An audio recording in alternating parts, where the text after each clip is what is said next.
Good morning. For many years, I have been known what is called a Trekkie. If you do not know what that is, that's someone who is a fan of Star Trek. And I have been captivated by these stories of people boldly going where no one has gone before. Star Trek, over the years, has captured my own imagination of what could be possible for humanity with the final frontier of space as the backdrop.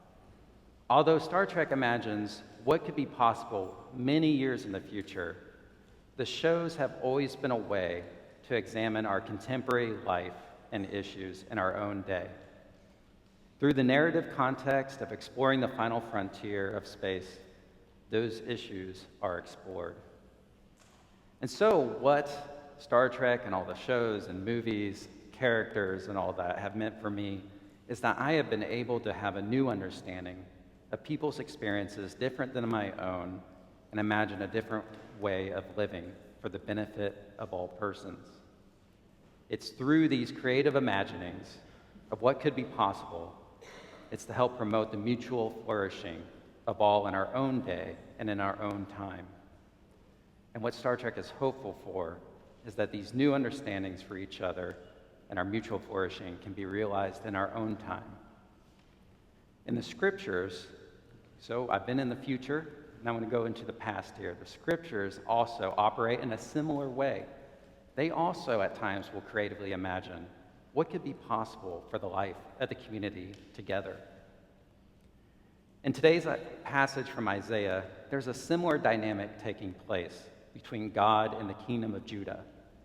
In this poetic section of the opening of Isaiah, we can imagine the kingdom of Judah being addressed by God to explore the challenges happening in that time with that community. What we read today in Isaiah is God desiring right worship that moves and forms the community towards mutual care for one another.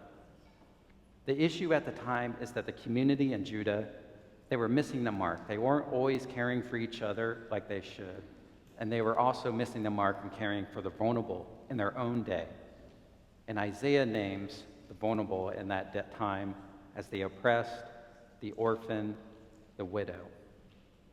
What right worship is to God is that the community of Judah is being formed by their worship to care for one another, to care for these persons in their midst.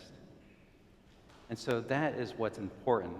Why they come to worship in relationship with God is that formational aspect that moves them to care.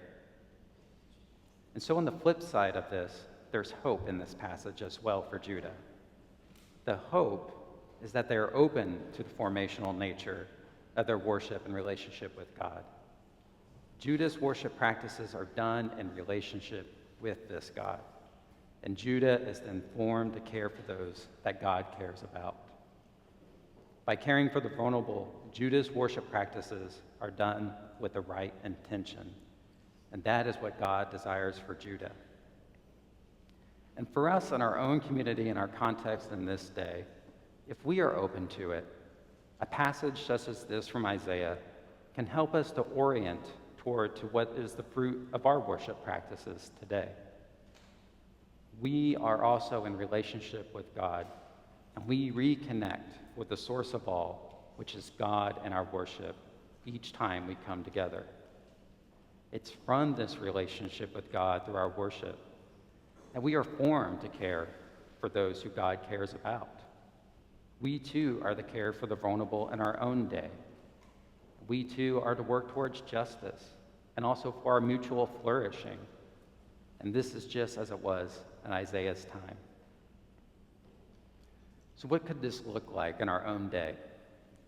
An example I got recently was I had the opportunity to meet with the principal of Harrison Elementary, and this week they are starting a new chapter in that school's history where they are becoming a visual arts and performing arts magnet school. This was a dream that gave students there an opportunity to learn and express themselves through the arts. This was a creative imagining of the principal and administrators and educators there at Harrison to imagine a different way of doing education and enriching the lives of our young people. So as I toured with Principal Watkins, although these changes were still in progress of being made, of unpacking the new furniture, classrooms being set up for dance, a dance floor to be installed at some point before school started, music program coming back, and also performance through acting to be set up as well.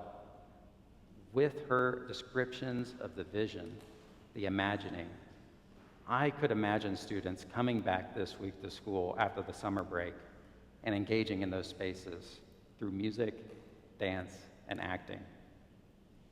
This work of creatively imagining and dreaming what could be possible in our downtown neighborhood is also a form of worship and ministry for the people there, for the administration and staff, but also the families that call Harrison home.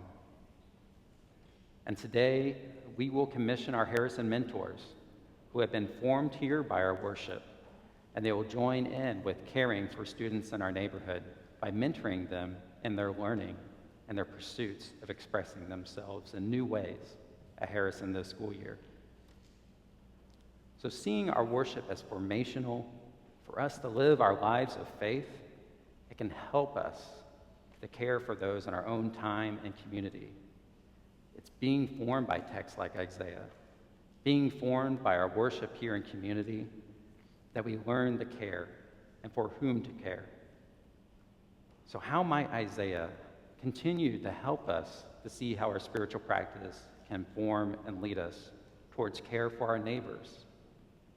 How might we together be inspired to creatively imagine what could be possible for our mutual flourishing, like how the prophet Isaiah imagines for Judah? The ancient prophets in our scriptures and a vision of life together, like in Star Trek, Out in the Stars, has been inspiring people for generations. They have been setting the course for going boldly to help us to see how to live and care for one another, for our own mutual flourishing together. Amen.